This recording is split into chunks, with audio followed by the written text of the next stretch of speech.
약품 테러 당했습니다. 자, 이번에도 사반 가족께서 직접 제보해 주신 건데요. 사진으로 만나보시죠.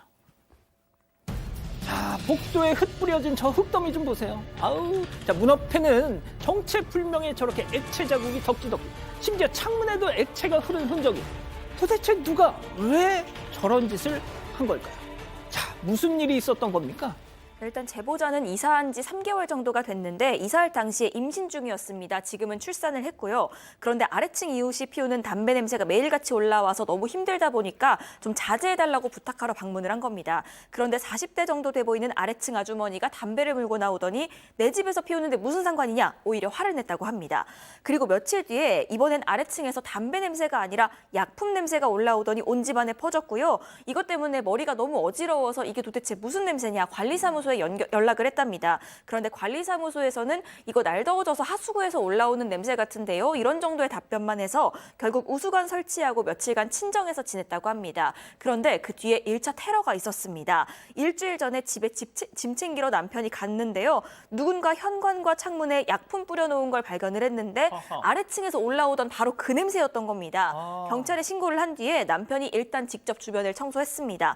그런데 그제 아내가 출산을 했고 그 사이에 남편이 짐 챙기러 다시 집에 들어갔는데 누군가 또 약품과 함께 저렇게 흙을 뿌려놓은 겁니다. 역시나 또 경찰에 신고를 했고요. 현재 경찰이 아파트 현관 또 엘리베이터 CCTV 분석 중인데 층간 흡연 갈등이 있었던 아래층 이웃을 아무래도 가장 강하게 의심하고 있는 상황입니다. 자, 저 집이 말이죠. 신혼인 이 제보자 부부의 첫 집. 자, 박 변호사님. 네. 신혼 결혼하고서 처음 장만한 집. 정말 그런 집에다 저런 짓을 했습니다. 그렇죠. 또 두 번째 테러가 있었을 때는 밖에서 똑똑하면서 소리쳤던 그런 것도 있었다고 합니다. 아직 뭐 누가 했는지 정확하게 특정을 할 수는 없는 상황이긴 한데요.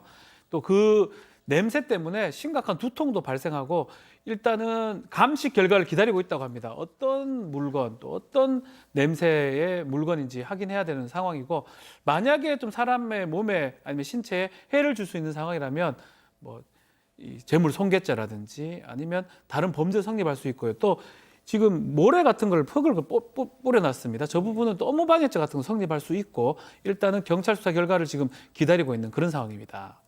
박 변호사님 괜찮으시죠? 네, 괜찮습니다. 네, 좋습니다. 이 사건의 진실을 추적하고 싶으십니까? 그렇다면 사반 채널을 구독해주세요. 지금까지 이자연 기자였습니다.